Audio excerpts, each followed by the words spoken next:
واللہ اخرجکم من بطون امہاتکم، اللہ ہی نے تمہیں اپنے ماؤں کے پیٹوں سے نکالا ہے، لا تعلمون شیئا، اس حال میں کہ تمہیں کسی چیز کا بھی علم نہیں تھا۔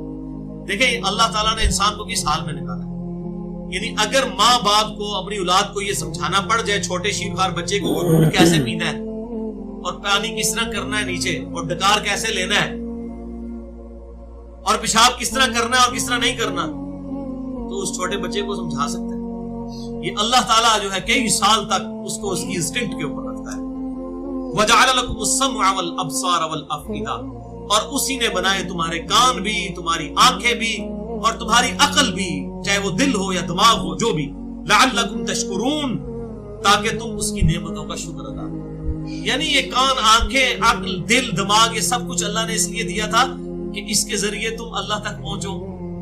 وَلَا تَقْفُ مَا لَيْسَ لَكَ بِهِ عِلْمٌ، انسان کسی چیز کی پیروی اس وقت تک مت کر جب تک کہ اس کے بارے میں تیرے پاس ڈیفینیٹ علم نہ آ جائے۔ ان السمع والبصر والفؤاد كل اولئک کان عنہ مسئولا، بے شک کان، آنکھیں اور عقل، دل اور دماغ، اس کے بارے میں تم سے پوچھا جائے گا ان اعضاء کو حاصل کر کے تم نے حق حاصل کرنے کی کوشش کیوں نہیں کی؟ تو یہ تو اس لیے تھا کہ اس سے تم اللہ کی شکر گزاری کی روش اختیار کرو، ان نعمتوں کا شکر ادا کرو۔ اس میں وہ حدیث بھی یاد کر لیں جو صحیح بخاری میں ہے، کتاب الرقاق چیپٹر میں، کہ آپ صلی اللہ علیہ وسلم نے ارشاد فرمایا، انٹرنیشنل کے مطابق 6502 نمبر حدیث ہے، کہ کوئی شخص بھی میرا قرب حاصل نہیں کر سکتا مگر فرائض میں استقامت کے ذریعے، اور نوافل کی وجہ سے وہ میرے اتنا قریب آ جاتا ہے کہ میں اس کے ہاتھ بن جاتا ہوں جس سے وہ پکڑتا ہے، میں اس کے پاؤں بن جاتا ہوں جس سے وہ چلتا ہے، میں اس کی آنکھیں بن جاتا ہوں جس سے وہ دیکھتا ہے، میں اس کے کان بن جاتا ہوں جس سے وہ سنتا ہے، اور جب کبھی پھر مجھ سے وہ دعا کرتا ہے اپنے دشمن کے اگینسٹ میں اس کی دعا قبول کرتا ہوں، اور جب وہ کسی کے اگینسٹ مجھ سے پناہ طلب کرتا ہے تو میں اسے پناہ عطا فرماتا ہوں۔ تو یہ آنکھیں، کان، دل، دماغ، ہاتھ، پاؤں، ساری چیزیں اللہ کی یاد میں جس کی لگ جائیں تو وہ ہے کامیاب مومن۔ الم یروا الی الطیر مسخرات فی جو السماء، کیا انہوں نے پرندے نہیں دیکھے آسمانوں کے اندر کتنے مطیع ہو کر، فرما بردار ہو کر اڑ رہے ہیں آسمان کی فضاؤں میں، یعنی اللہ تعالیٰ نے ان کو تھاما ہوا۔ ما یمسکہن الا اللہ، ان پرندوں کو کوئی نہیں تھام سکتا سوائے اللہ، یعنی اللہ نے یہ ہوا کے اندر اچھال کی قوت، فورس آف بوئنسی رکھی ہے جس کی وجہ سے یہ پرندے اڑتے ہیں۔ اگر یہ اچھال کی قوت ختم ہو جاتی پرندے بھی گر جائیں، ہمارے جہاز بھی، ایروپلینز بھی نیچے گر جائیں۔ اسی طریقے سے سمندروں میں بھی اللہ نے اچھال کی قوت رکھی ہے، اسی وجہ سے بحری جہاز بھی چلتے ہیں۔ تو اللہ تعالیٰ اس کو اپنی طرف منسوخ کر رہا ہے کہ میں نے پرندوں کو تھاما ہوا ہے۔ مراد یہ کہ یہ فزیکل فینومینا آف نیچر جو ہے، یہ قانون قدرت میری وجہ سے اسٹیبلش ہے، اگر میں یہ قانون ختم کر دوں تو کوئی پرندہ اڑ ہی نہیں سکتا۔ ہوا کی قوت اچھال، یہی پرندہ آپ جا کے ذرا خلا میں چھوڑ دیں اڑ ہی نہیں سکے گا، کیونکہ وہاں یہ ہے ہی نہیں ہے۔ وہ جو Newton's third law of motion ہے کہ ہر ایکشن کا ایک ری ایکشن ہوتا ہے جس کی وجہ سے جو اس کے برابر ہوتا ہے فورس کے، اسی کی وجہ سے وہ اڑتے ہیں، وہ یوں اپنے پر پھڑپڑاتے ہیں، اس کی وجہ سے ان کو لفٹ بھی ملتا ہے اور آگے بھی چلتے ہیں۔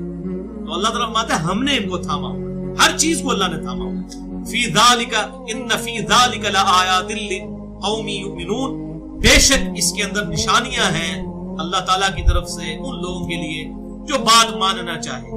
یہ یؤمنون کا مطلب یہ نہیں ہے کہ جو مومن ہے، جو بات ماننا چاہے، جو مانے گا وہی مومن ہوتا ہے، لیکن اس کا لفظی ترجمہ لیں کہ اس کے اندر نشانیاں ان کے لیے جو بات قبول کرنا چاہے۔ اب جو سویا ہوا ہے اس کو نہیں آپ جگا سکتے، اگر وہ آنکھیں بند کر کے لیٹا ہوا ہے اس پہ نیند نہیں ہے، صرف مکرا بن کے لیٹا ہے۔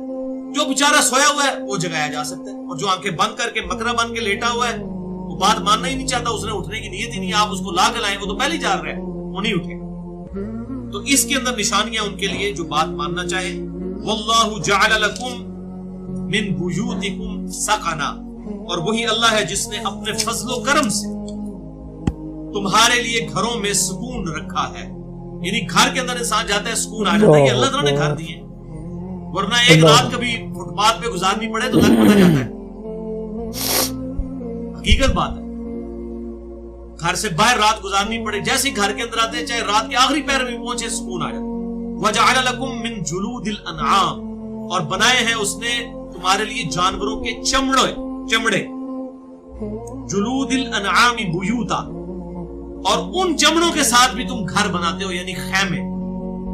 چمڑوں کے ذریعے خیمے بنائے جاتے تھے. اونٹ کا چمڑا کافی بڑا ہوتا ہے، گائے کا، اس کے ذریعے اگلے وقتوں میں چمڑے کے خیمے بنائے جاتے تھے. اب بھی بنتے ہیں. چمڑا سارا، چاہے جوتیوں کا چمڑا ہو یا یہ لیدر جیکٹس ہو، جتنی چیزیں ظاہر ہے کہ وہ جانوروں کی کھال سے بنتی ہیں. تو اللہ تعالیٰ مانتا ہے اس کے بھی تم گھر بناتے ہو. تخفونها یوم ظعنکم و یوم اقامتکم، اور یہ وہ ہلکا گھر ہے جو تم پاتے ہو سفر میں بھی اور اقامت کے دنوں کے اندر بھی. یعنی تم نے اگر کہیں سفر پہ جانا ہو تو پورا مکان تو ساتھ نہیں اٹھا کے لے جا سکتے، یہ خیمے اٹھا کے لے جاتے ہو. یہ پورٹیبل ہے، کتنا ہلکا سامان ہے. اب دیکھیں کس لیول پہ اللہ تعالیٰ جا کے اپنی چیزیں گنوا رہا ہے. قدرت کی نشانی ہے.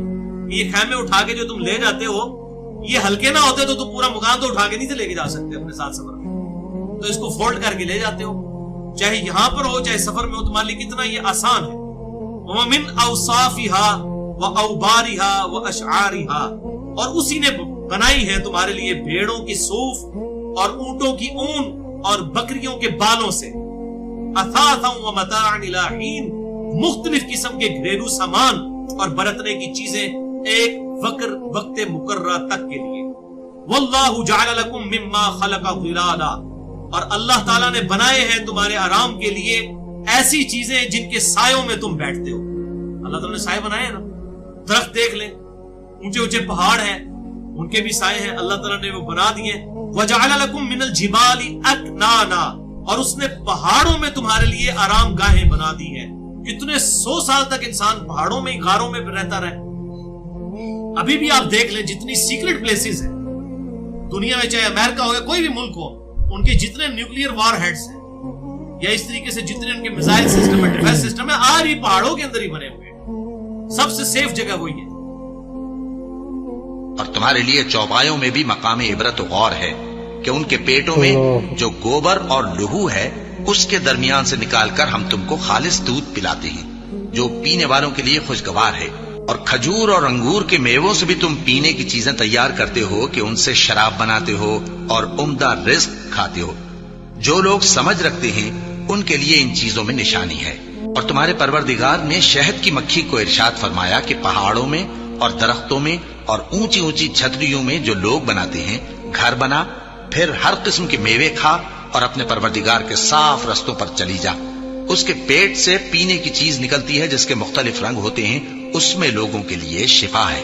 بے شک سوچنے والوں کے لیے اس میں بھی نشانی ہے. السلام علیکم ورحمۃ اللہ وبرکاتہ. آپ نے جیسا آپ نے ویڈیو کو دیکھا اور آپ سوچ رہے ہوں گے بھائی آپ نے پہلے انٹرو نہیں کرایا. گائز میں آپ کا وقت وہ ضائع نہیں کرنا چاہتا کہ میں انٹرو دوں کہ وہ کروں اسٹارٹنگ میں 1 منٹ 2-3 منٹ اس میں لگا دوں. ہمارا بس مقصد یہ ہے کہ آپ کو اللہ کی بات صاف صاف سیدھے طریقے سے پہنچ جائے، اور چاہے تو آپ اگر اچھا لگا ہو تو آپ لائک اور سبسکرائب کر سکتے ہو گائز. اور جیسے کہ بالکل کلیئر واضح انجینئر صاحب نے بالکل اچھے سے بیان کیا، جو قرآن کی آیتوں کو بھی اٹھایا کہ انسان غور کرے تو اس میں بھی نصیحت ہے.